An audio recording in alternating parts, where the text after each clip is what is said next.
بسم اللہ الرحمن الرحیم۔ ایرانیوں کے ہاں تخلیق کائنات کا کیا تصور تھا، اس کے بارے میں عجیب و غریب نظریات اہل ایران کے ہاں رائے تھے، جن کو قصے اور کہانیاں تو کہا جا سکتا ہے، لیکن عقل و دانش ان کو حقیقت تسلیم کرنے سے قاصر ہے۔ ان کہانیوں کا سلسلہ ادراج میں سے ایک نظریہ آپ کے سامنے بیان کرتے ہیں، جو ان کے نزدیک سب سے زیادہ مقبول اور مستند خیال کیا جاتا تھا۔ ڈاکٹر آرتھر ایران باعہد ساسانیہ میں لکھتے ہیں، مسئلہ آفرینش کائنات کا قصہ جو سب نے لکھا ہے، اس کا خلاصہ یہ ہے کہ خدا اصلی یعنی زروان 1000 سال تک قربانیاں دیتا رہا تاکہ اس کا ہاں بیٹا پیدا ہو جس کا نام وہ اہورا مزدا رکھے، لیکن 1000 سال کے بعد اس کے دل میں شک پیدا ہونا شروع ہوا کہ اس کی قربانیاں کارگر نہیں ہوئی۔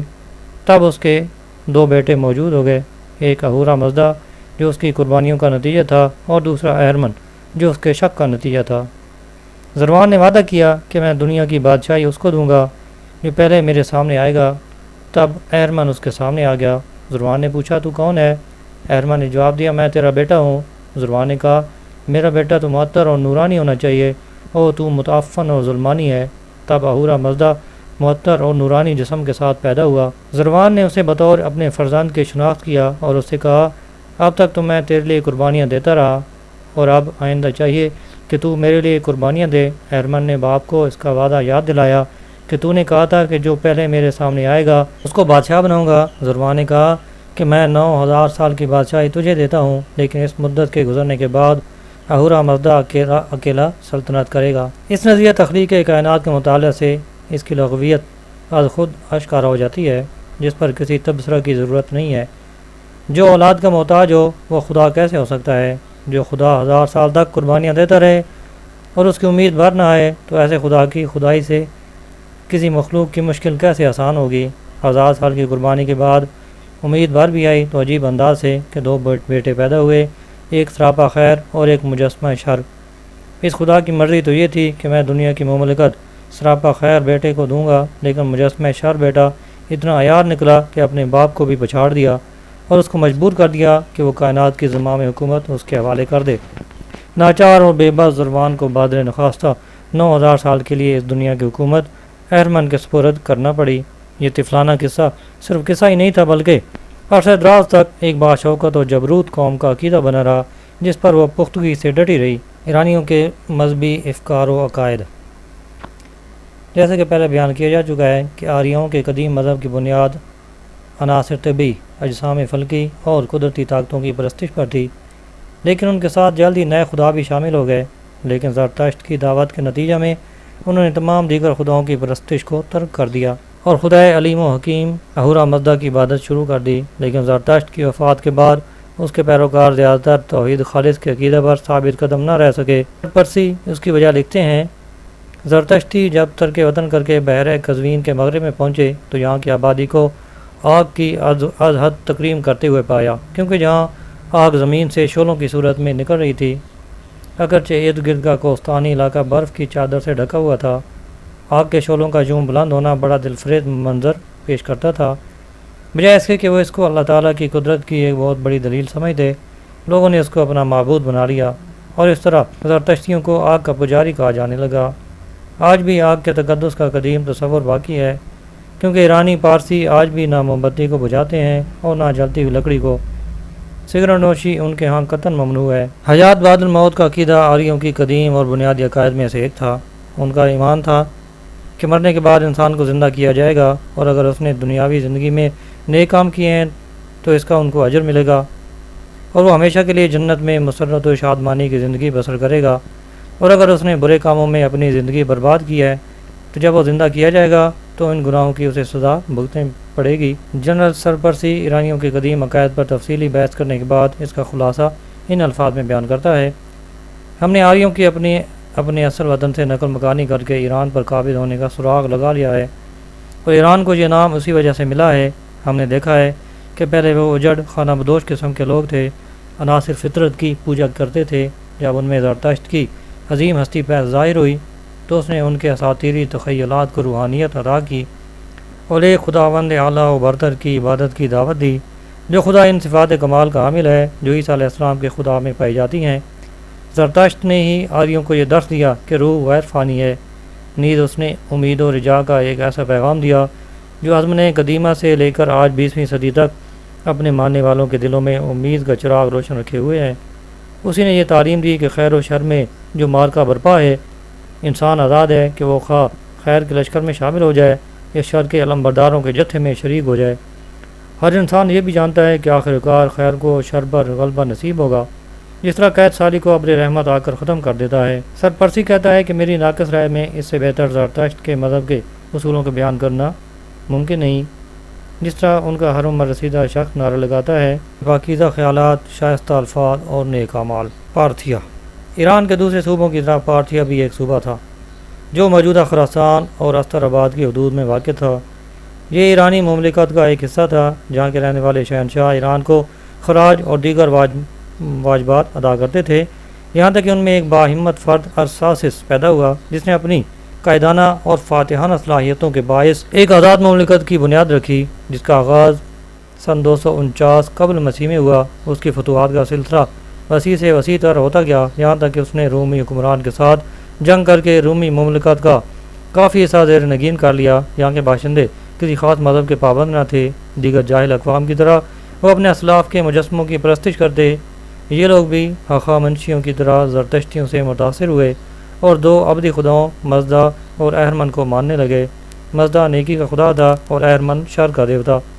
سورج اور چاند کی پرستش بھی شروع ہو گئی۔ ان کے علاوہ اور بھی بہت سے معبود تھے جن کی پارتھیا کے لوگ پوجا کیا کرتے۔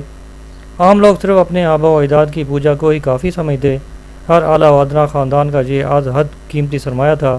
جادو اور منتر پر ان کا راسخ اعتقاد تھا۔ ولڈیوران لکھتا ہے، ان کے ہاں جادو اور علم نجوم پر بڑا بھروسہ کیا جاتا اور کوئی اہم کام شروع کرنے سے پہلے نجومی سے مشورہ کرنا وہ ضروری سمجھتے۔ جب سورج طلوع ہوتا اس وقت وہ اس کی عبادت کرتے اور سورج کو اس کے پرانے نام مدرا سے یاد کیا جاتا۔ آہستہ آہستہ پارتھیا کے باشندوں نے آگ کی پرستش کی طرف سے بے اتنائی برتنا شروع کر دی۔ سورج، چاند وغیرہ اشیاء کی پوجا میں یہاں تک محو ہو گئے کہ بڑے بڑے آتش کدے ٹھنڈے ہو گئے اور وہ قربان گاہیں جہاں آگ کے لیے قربانی دی جاتی تھیں وہ ویران اور شمشان ہو گئی۔ ساسانی خاندان کی حکومت کے بانی اردشیر نے جب 226 یا 227 عیسوی میں اپنی شہنشاہیت کی بنیاد رکھی تو اس نے پھر زرتشتی مذہب کو عروج بخشا۔ سورج اور چاند کی پوجا ختم کر دی گئی، دوسرے معبودوں کے اصنام کو توڑ پھوڑ دیا گیا، ساری قوم زرتشت کے مذہب کی پیروکار بن گئی۔ لیکن اسے یہ غلط فہمی نہ ہو کہ اردشیر نے زرتشت کے دین توحید کو قبول کر لیا تھا، بلکہ اس نے زرتشت کے انہی نظریات کو قبول کیا جس کی نمائندگی موبدان کر رہے تھے اور جس میں آگ کی پرستش سر فہرست تھی۔ اس تحریف شدہ مروع زرتشتی مذہب کی حمایت اور تبلیغ کا بیڑا اردشیر اول نے اٹھایا۔ پروفیسر آرتھر ایران بعہد ساسانیہ میں لکھتا ہے، ہم پہلے بیان کر چکے ہیں کہ اردشیر اول کا دادا استخر میں اناہتا کے معبد کا رئیس تھا اور یہ کہ ساسانی خاندان کو اس معبد کے ساتھ خاص لگاؤ تھا۔ پس معلوم ہوا کہ خاص دیوتاؤں کے خاص معبد تھے، لیکن پھر بھی یہ قرینِ قیاس ہے کہ تمام معبد بطور عمومی تمام زرتشتی خداؤں کی پرستش کے لیے وقف تھے۔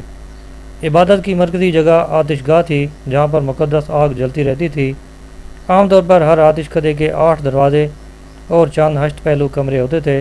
اس نمونہ کی عمارت شہر یزد کا قدیم آتش کدہ ہے جو آج بھی موجود ہے۔ یہ مصنف آگے چل کر لکھتا ہے، سلطنت ساسانی میں آتش کدے ہر جگہ موجود تھے، لیکن ان میں سے 3 ایسے تھے جن کی خاصی حرمت و تعظیم ہوتی تھی۔ یہ وہ آتش کدے تھے جن میں 3 آتش ہائے بزرگ محفوظ تھیں، جن کا نام آذر فربگ، آذر گش نصب اور آذر برزین میر تھا۔ علماء زرتشتی کے نظریہ کی روح سے یہ 3 آگیں ان 3 معاشرتی طبقوں سے تعلق رکھتی تھیں جن کی بنا ازروع افسانہ زرتشت کے 3 بیٹوں نے ڈالی تھی۔ آذر فرگب علماء مذہب کی آگ تھی، آذر گش نصب سپاہیوں کی آگ یا آتش شاہی تھی اور آذر برزین میر زراعت پیشہ لوگوں کی آگ تھی۔ آذر گش نصب یا آتش شاہی کا آتش کدہ شمال میں مقام گنجک میں تھا جو صوبہ آذربائیجان میں واقع تھا۔ شاہان ساسانی تکلیف و مصیبت کے وقت اس آتش کدے کی زیارت کے لیے جایا کرتے تھے اور وہاں نہایت فیاضی کے ساتھ زر و مال کے چڑھاوے چڑھاتے تھے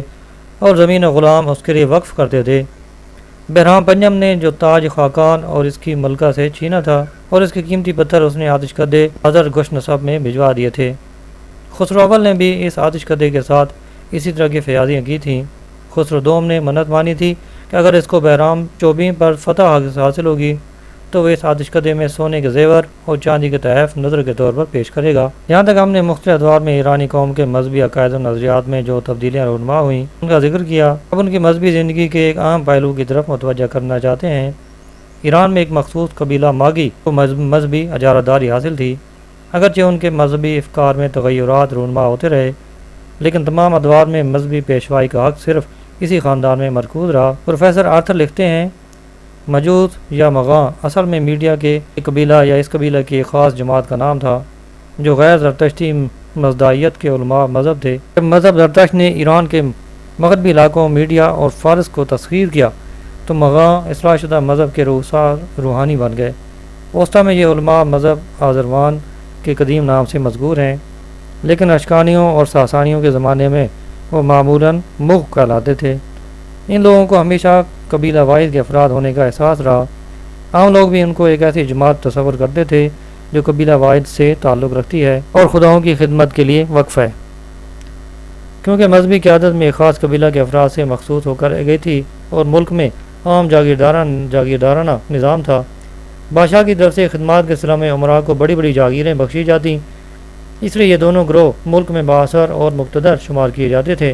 مغ خاندان کے پاس صرف مذہبی قیادت ہی نہ تھی بلکہ یہ بڑی بڑی جاگیروں کے مالک بھی تھے، اس لیے بڑے متمول اور دولت مند تھے۔ اگر ان دو گروہوں میں سے کسی کو بادشاہ کی طرف سے خطرہ محسوس ہوتا تو دونوں متحد ہو جاتے اور ایک دوسرے کے حقوق کے تحفظ میں ایک دوسرے کی مدد کرتے۔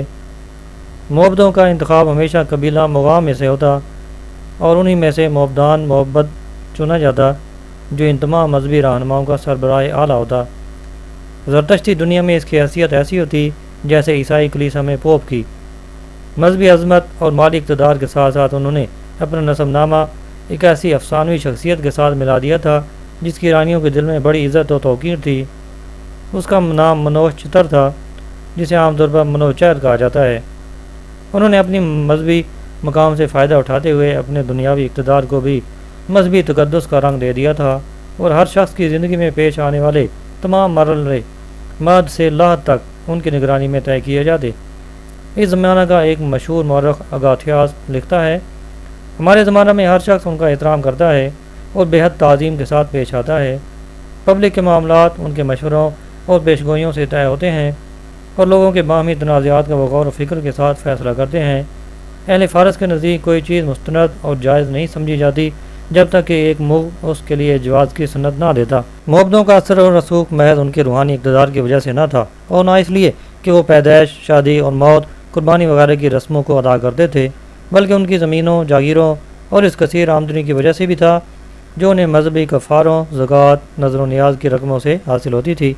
اس کے علاوہ انہیں کامل سیاسی آزادی حاصل تھی۔ ان کے بارے میں یہ کہنا بے جا نہ ہوگا کہ انہوں نے حکومت کے اندر اپنی حکومت بنا رکھی تھی۔ میڈیا بالخصوص آذربائیجان مغوں کا وہ ملک سمجھا جاتا تھا۔ وہاں ان لوگوں کی زرخیز زمینیں اور پرفضا مکانات تھے جن کے گرد حفاظت کے لیے کوئی دیوار نہیں بنی ہوتی تھی۔ پارتھیا کے آخری ایام میں مغوں کا تسلط ختم کر دیا گیا تھا اور ان کی اہمیت گھٹ گئی تھی، یہاں تک کہ ان سے ان کی بڑی بڑی جاگیریں چھین لی گئیں، ان کے آتش کدے ویران ہو گئے اور قربان گاہیں سنسان ہو گئیں۔ لیکن ساسانی خاندان کے برسر اقتدار آنے کے بعد اردشیر اول ساسانی خاندان کے بانی نے ان کو وہ پہلا مقام ارزانی عطا کر دیا۔ ان کی مذہبی بالادستی اور اجارہ داری کے ساتھ ساتھ ان کی ثروت اور خوشحالی کا دور بھی واپس آ گیا۔ چنانچہ ویل ڈیوران لکھتا ہے، زرتشت مذہب کا سابقہ اقتدار اور اثر و رسوخ بحال کر دیا گیا، مغوں کو ان کی جاگیریں واپس کر دی گئیں اور ان کے اس حق کو بھی بحال کر دیا گیا کہ وہ ہر شخص کی آمدنی کا 10واں حصہ کلیسا کے لیے وصول کریں۔ سیاسی اثر و رسوخ میں بھی بادشاہ کے بعد دوسرا نمبر ان کا تھا۔ یہ سارے اختیارات ماگی قبیلہ میں منحصر تھے جو ایران کی عملی اور فکری زندگی کو کنٹرول کرتے تھے۔ وہ مجرموں اور باغیوں کو دوزخ کی سزا کی دھمکیاں دیا کرتے تھے۔ پوری 4 صدیوں تک وہ اہل ایران کے قلوب و اذہان پر حکومت کرتے رہے۔ ماگی قبیلہ کے پروہت اتنا دولت مند تھے کہ بسا اوقات بادشاہ ان سے قرض لیا کرتا تھا۔ ہر مشہور شہر میں ایک آتش کدہ ہوتا جس میں مقدس شعلہ روشن رہتا جو کہ روشنی کے دیوتا کا نشان سمجھا جاتا۔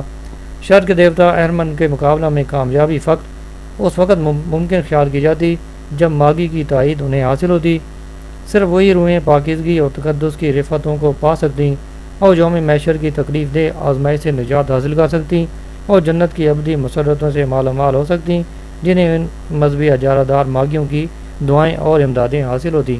مذہبی تعصب کی پاکاریاں۔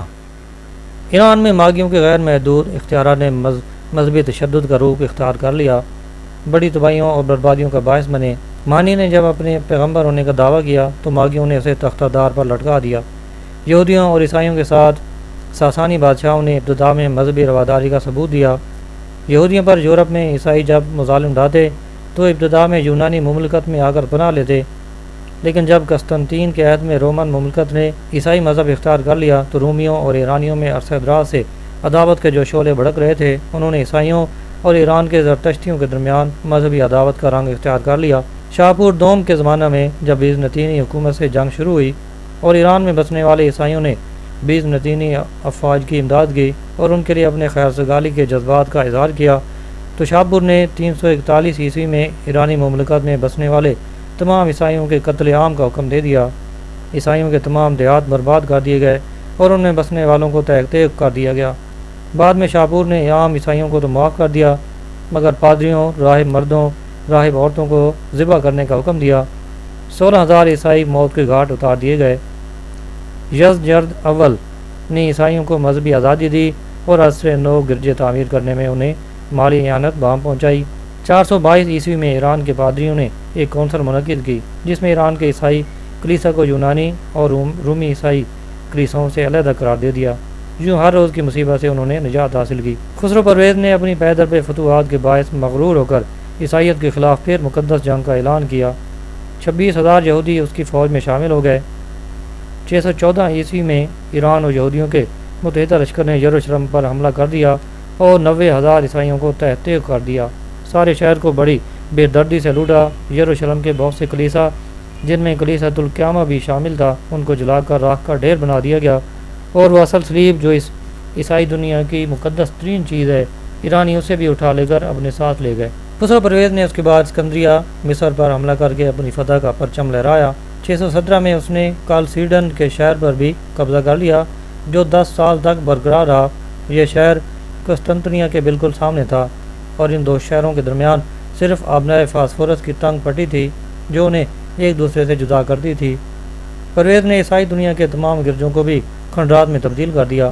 ان میں فنون لطیفہ کے جتنے نادر نمونے تھے اور ان گرجوں کے خزانوں میں جو بے پناہ دولت جمع تھی اسے بھی لوٹ کر ایران لے گیا۔ سر پرسی ہسٹری آف پرشیا میں شاپور کے عہد میں عیسائیوں پر جو مظالم ڈھائے گئے ان کی وجوہات تفصیل سے بیان کرتے ہوئے لکھتا ہے، جب بیزنطینی حکمرانوں نے عیسائیت قبول کی اور عیسائیت کو اپنی مملکت کا مذہب قرار دیا تو ایران میں بسنے والے عیسائیوں کی ہمدردیاں فطرتاً ان کے ساتھ ہو گئیں۔ ان کے اور ایرانیوں کے درمیان سیاسی کشمکش کا آغاز ہو گیا۔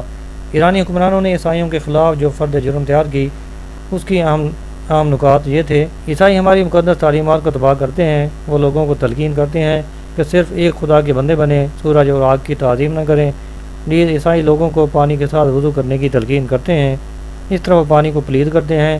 نیز وہ تبلیغ کرتے ہیں کہ لوگ شادی سے پرہیز کریں اور بچوں کی پیدائش سے اجتناب کریں۔ نیز لوگوں کو اس بات پر اکساتے ہیں کہ ایران کے شہنشاہ کے ساتھ جنگ میں شرکت سے انکار کر دیں، مردوں کو زمین میں دفن کرتے ہیں، سانپوں، رینگنے والے کیڑے مکوڑوں کی آفرینش کو اچھے خدا کی طرف منسوب کرتے ہیں۔ وہ بادشاہ کے ملازم کی تحقیر کرتے ہیں، انہیں جادو سکھاتے ہیں۔ عیسائیوں کے خلاف سب سے پہلے جو شاہی فرمان جاری ہوا وہ یہ تھا کہ وہ دوسری رعایت سے دوگنا ٹیکس ادا کریں تاکہ جنگ کے اخراجات پورے کیا جائیں جس میں وہ حصہ نہیں لیتے۔ مار شیمون ایک کیتھولک پادری کو حکم دیا گیا کہ وہ ٹیکس کی اس رقم کو لوگوں سے وصول کر کے جمع کرے۔ اس نے حماقت کی اور یہ حکم بجا لانے سے انکار کر دیا اور اس کی دو وجوہات بیان کی۔ پہلی یہ کہ لوگ بہت غریب ہیں، اتنا ٹیکس ادا نہیں کر سکتے۔